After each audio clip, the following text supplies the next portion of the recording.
Krishna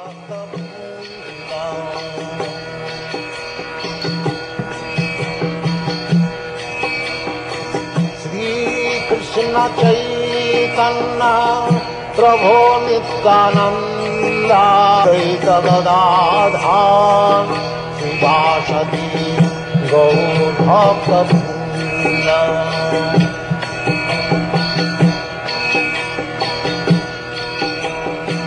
Sri Krishna Caitanya Prabhu Nityananda. And now, Chapter 3 of the Adi Leela.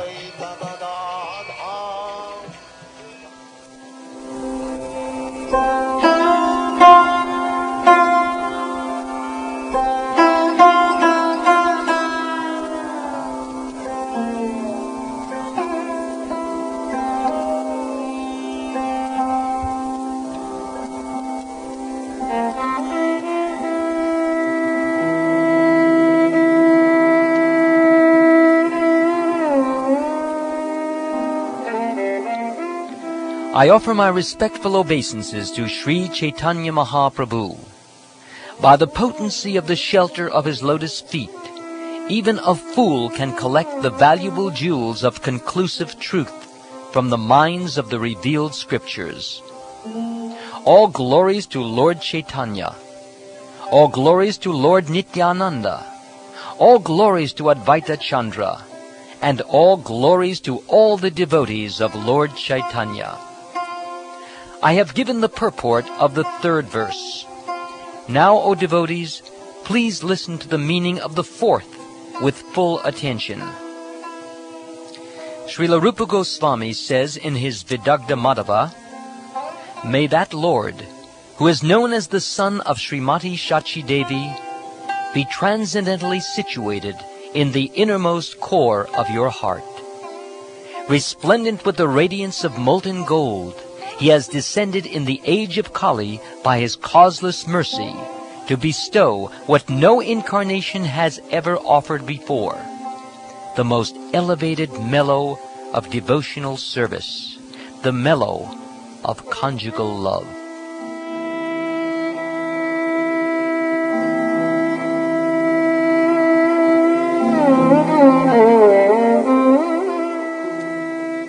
Lord Krishna, the son of the king of Vraj, is the Supreme Lord.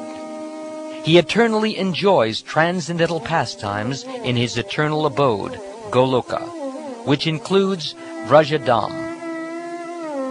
Once in a day of Brahma, he descends to this world to manifest his transcendental pastimes. We know that there are 4 ages or yugas, namely Satya, Treta, Dvapara, and Kali. These 4 together comprise one Divya Yug. 71 Divya Yugs constitute one Manvantara. There are 14 Manvantaras in one day of Brahma. The present Manu, who is the 7th, is called Vaivasvata, or the son of Vivasvan. 27 Divya Yugas, or 27 times 4,320,000 solar years of his age, have now passed. At the end of the Dvapara Yuga, of the 28th Divya Yuga, Lord Krishna appears on earth with the full paraphernalia of his eternal Vrajadam. Servitude, friendship, parental affection, and conjugal love are the 4 transcendental mellows. By the devotees who cherish these 4 mellows, Lord Krishna is subdued. Absorbed in such transcendental love, Lord Sri Krishna enjoys in Vraj with his devoted servants, friends, parents, and conjugal lovers. Lord Krishna enjoys his transcendental pastimes as long as he wishes, and then he disappears. After disappearing, however, he thinks thus: "For a long time I have not bestowed unalloyed loving service to me upon the inhabitants of the world. Without such loving attachment, the existence of the material world is useless. Everywhere in the world people worship me according to the scriptural injunctions.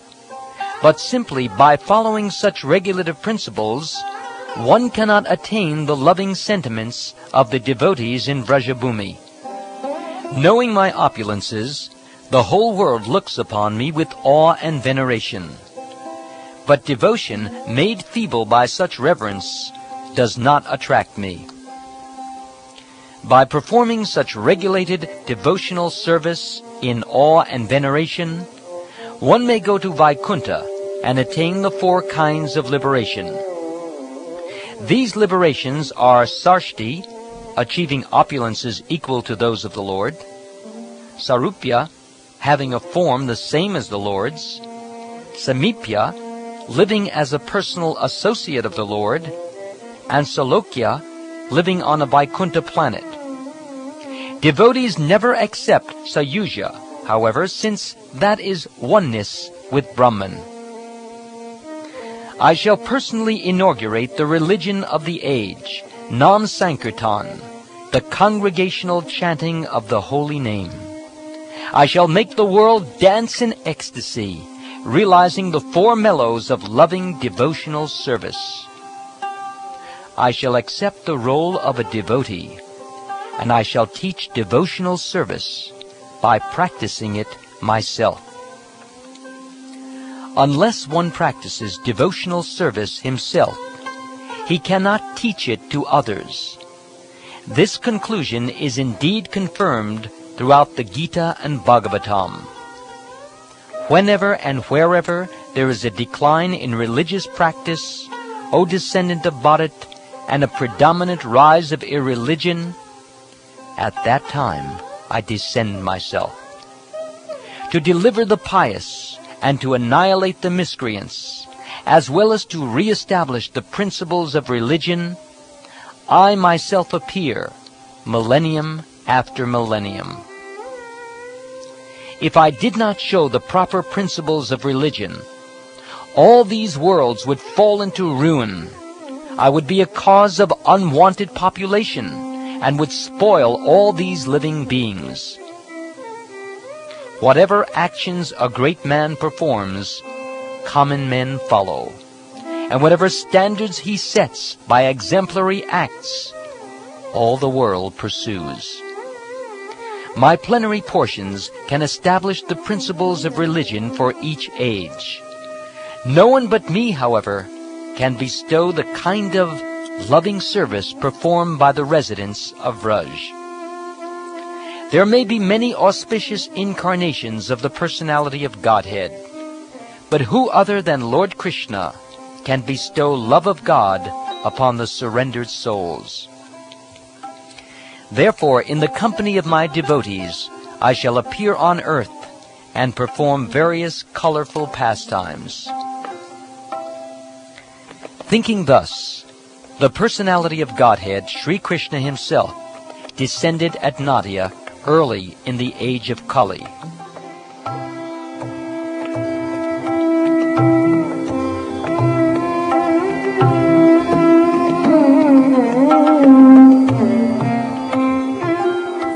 Thus, the lion-like Lord Caitanya has appeared in Navadvip. He has the shoulders of a lion, the powers of a lion, and the loud voice of a lion. May that lion be seated in the core of the heart of every living being. Thus, with his resounding roar, may he drive away one's elephantine vices. In his early pastimes, he is known as Vishvambara, because he floods the world with the nectar of devotion, and thus saves the living beings. The verbal root, Dubren, which is the root of the word Vishvambara, indicates nourishing and maintaining. He, Lord Caitanya, nourishes and maintains the 3 worlds by distributing love of God. In his later pastimes, he is known as Lord Sri Krishna Chaitanya. He blesses the whole world by teaching about the name and fame of Lord Sri Krishna. Knowing him, Lord Caitanya, to be the incarnation for the Kali Yuga, Gargamuni, during the naming ceremony of Krishna, predicted his appearance.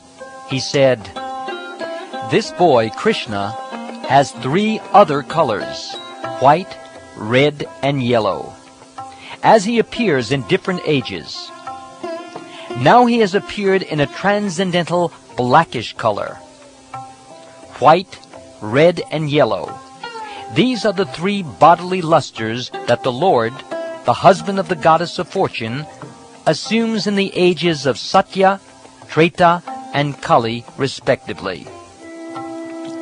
Now in the Dwapara Yuga, the Lord has descended in a blackish hue.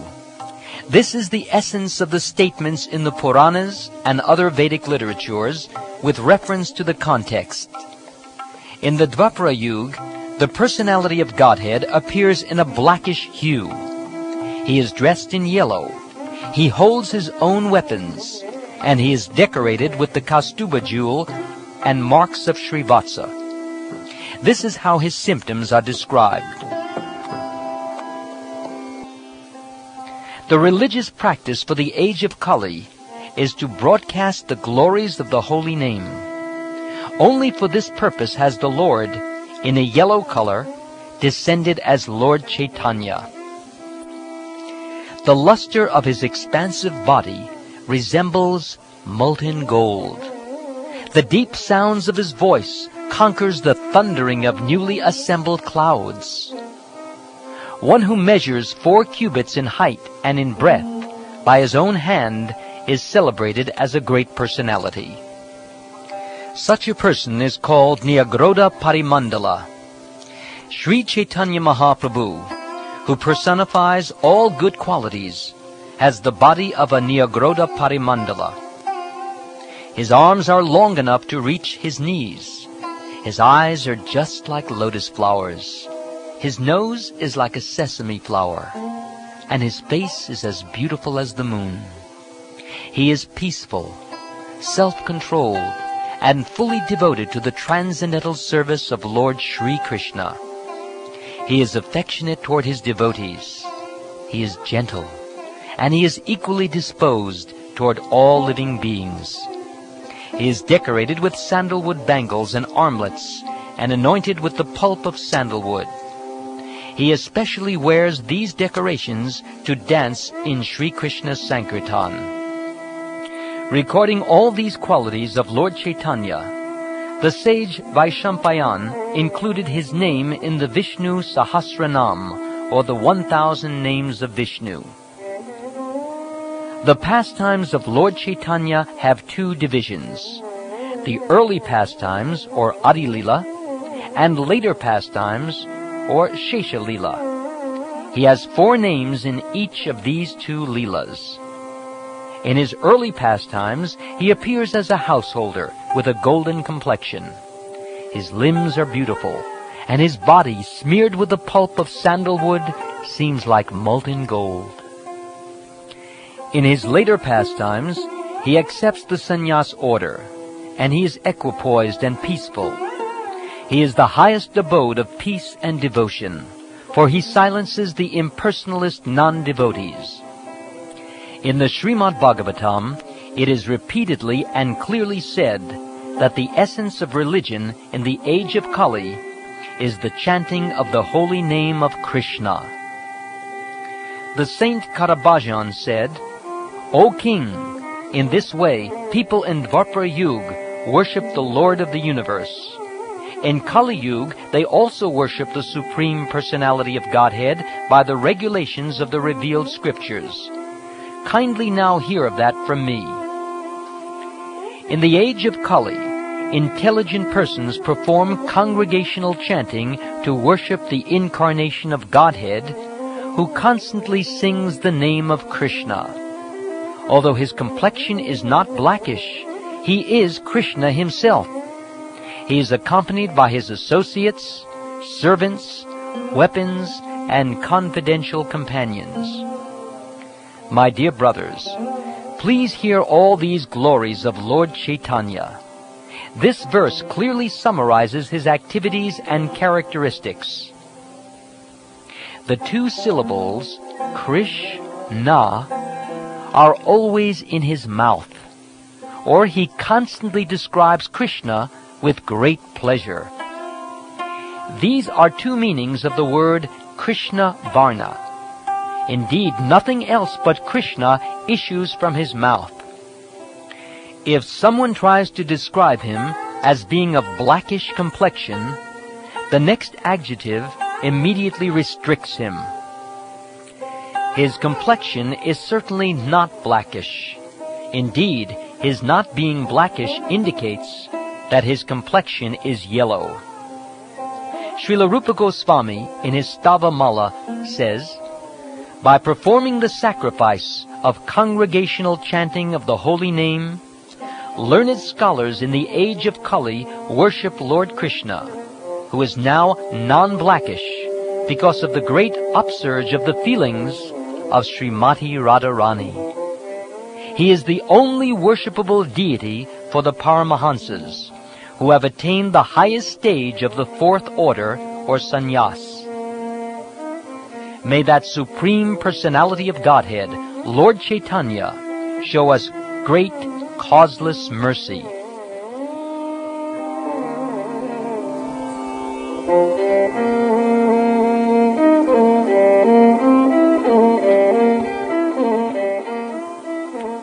One can vividly see his glowing complexion of molten gold, which dispels the darkness of ignorance. The sinful life of the living beings results from ignorance. To destroy that ignorance, he has brought various weapons, such as his plenary associates, his devotees, and the holy name. The greatest ignorance consists of activities, whether religious or irreligious, that are opposed to devotional service. They are to be known as sins. Raising his arms, chanting the holy name, and looking upon all with deep love, he drives away all sins and floods everyone with love of Godhead. May the Supreme Personality of Godhead, in the form of Lord Sri Chaitanya, bestow his causeless mercy upon us. His smiling glance at once drives away all the bereavements of the world, and his very words enliven the auspicious creepers of devotion by expanding their leaves. Taking shelter of his lotus feet invokes transcendental love of God at once. Anyone who looks upon his beautiful body or beautiful face becomes freed from all sins and obtains the wealth of love of Godhead. In other incarnations, the Lord descended with armies and weapons, but in this incarnation, his soldiers are his plenary parts and associates. Lord Sri Caitanya Mahaprabhu is always the most worshipable deity of the demigods, including Lord Shiva and Lord Brahma, who came in the garb of ordinary men, bearing love for him. He instructs his own pure devotional service to his own devotees. Will he again be the object of my vision? His plenary parts and associates perform the work of weapons as their own specific duties. Please hear from me another meaning of the word anga. According to the evidence of the revealed scriptures, a bodily limb, or anga, is also called a part, or amsa, and a part of a limb is called a partial part, or upanga. O Lord of Lords, you are the seer of all creation. You are indeed everyone's dearest life. Are you not therefore my father Narayan? Narayan refers to one whose abode is in the water, born from Nara, or Garbhodakshayi Vishnu. And that Narayan is your plenary portion. All your plenary portions are transcendental. They are absolute and are not creations of Maya. the manifestation of the Narayan who predominates in everyone's heart, as well as the Narayan who lives in the waters, Karana, Garbha, and Shira, is your plenary portion. You are therefore the original Narayan. The word Anga indeed refers to plenary portions. Such manifestations should never be considered products of material nature, for they are all transcendental, full of knowledge, and full of bliss. Sri Advaita Prabhu and Sri Nityananda Prabhu are both plenary portions of Lord Chaitanya. Thus they are the limbs or angas of his body. The parts of these two limbs are called the upangas. Thus the Lord is equipped with sharp weapons in the forms of his parts and plenary portions. All these weapons are competent enough to crush the faithless atheists. Sri Nityananda Goswami is directly Haladara, or Lord Balaram, and Advaita Acharya is the personality of Godhead himself. These two captains, with their soldiers, such as Srivas Thakur, travel everywhere, chanting the holy name of the Lord. Lord Nityananda's very features indicate that he is the subduer of the unbelievers. All sins and unbelievers flee from the loud shouts of Advaita Acharya. Lord Sri Krishna Chaitanya is the initiator of the Sankirtan, or congregational chanting of the holy name of the Lord. One who worships him through Sankirtan is fortunate indeed. Such a person is truly intelligent, whereas others, who have but a poor fund of knowledge, must endure a cycle of repeated birth and death. Of all sacrificial performances, the chanting of the holy name is the most sublime. One who says that 10 million Ajvameda sacrifices are equal to the chanting of the holy name of Lord Krishna is undoubtedly an atheist. He is sure to be punished by Yamaraj, the Lord of Death.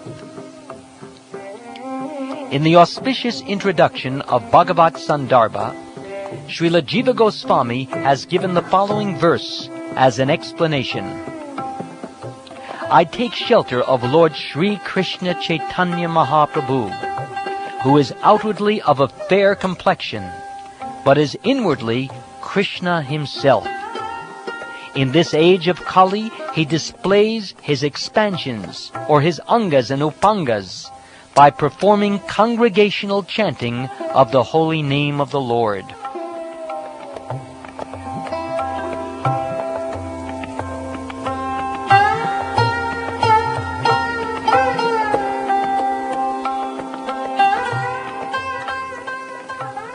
In the Upapuranas, we hear Sri Krishna showing his mercy to Vyasadeva by speaking to him as follows. O learned Brahmin, sometimes I accept the renounced order of life to induce the fallen people of the age of Kali to accept devotional service to the Lord. Srimad Bhagavatam, Mahabharata, the Puranas, and other Vedic literatures all give evidence to prove that Lord Sri Krishna Chaitanya Mahaprabhu is the incarnation of Krishna. One can also directly see Lord Chaitanya's manifest influence in his uncommon deeds and uncommon Krishna-conscious realization. But faithless unbelievers do not see what is clearly evident, just as owls do not see the rays of the sun. O my Lord, those influenced by demoniac principles cannot realize you, although you are clearly the supreme by dint of your exalted activities, forms, character, and uncommon power, which are confirmed by all the revealed scriptures in the quality of goodness, and the celebrated transcendentalists in the divine nature. Lord Sri Krishna tries to hide himself in various ways, but nevertheless his pure devotees know him as he is. O my Lord, everything within material nature is limited by time, space, and thought. Your characteristics, however, being unequaled and unsurpassed, are always transcendental to such limitations. You sometimes cover such characteristics by your own energy. Nevertheless, your unalloyed devotees are always able to see you under all circumstances. Those whose nature is demoniac cannot know Krishna at any time, but he cannot hide himself from his pure devotees. There are two classes of men in the created world. One consists of the demoniac and the other of the godly. The devotees of Lord Vishnu are the godly, whereas those who are just the opposite are called demons. Advaita Acharya Goswami is an incarnation of the Lord as a devotee. His loud calling was the cause for Krishna's incarnation. Whenever Sri Krishna desires to manifest his incarnation on earth, first he creates the incarnations of his respectable predecessors. Thus, respectable personalities such as his father, mother, and spiritual master all take birth on earth first. Madhavendra Puri, Ishvara Puri, Srimati Shachimata, and Srila Jagannath Mishra all appeared with Sri Advaita Acharya. Advaita Acharya having appeared, he found the world devoid of devotional service to Sri Krishna because people were engrossed in material affairs. Everyone was engaged in material enjoyment, whether sinfully or virtuously. No one was interested in the transcendental service of the Lord, which can give total relief from the repetition of birth and death. Seeing the activities of the world, the Acharya felt compassion and began to ponder how he could act for the people's benefit.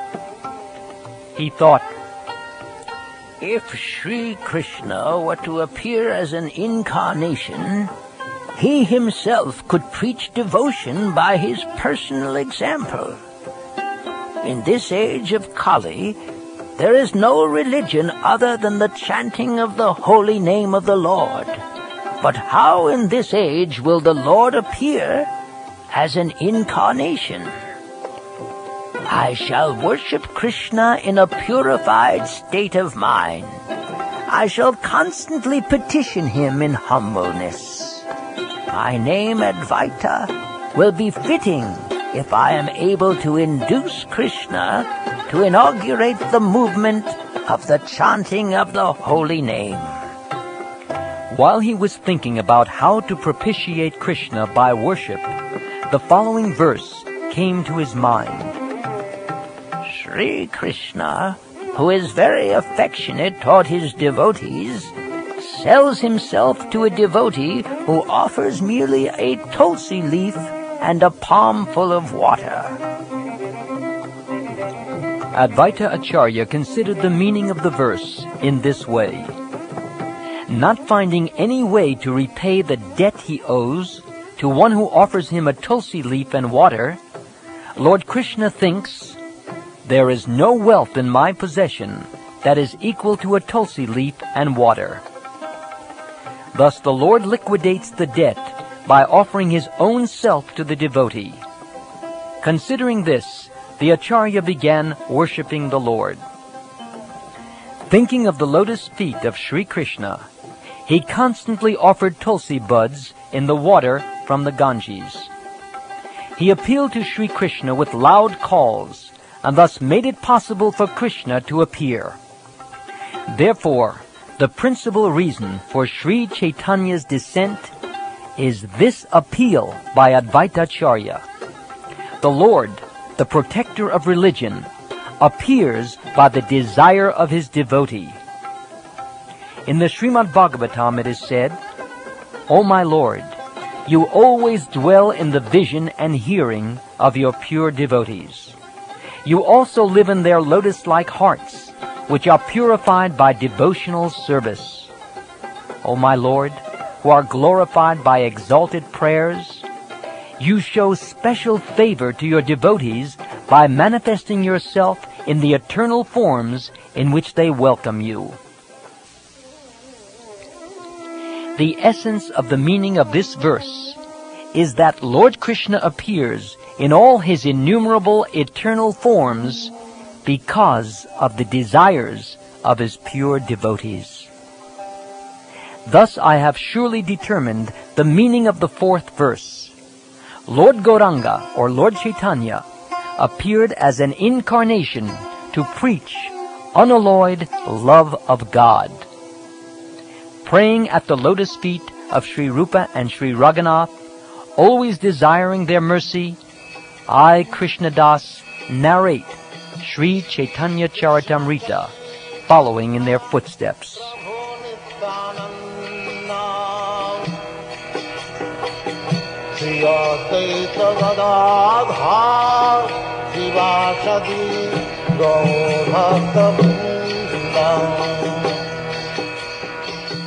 This ends Chapter 3 of the Adi Leela.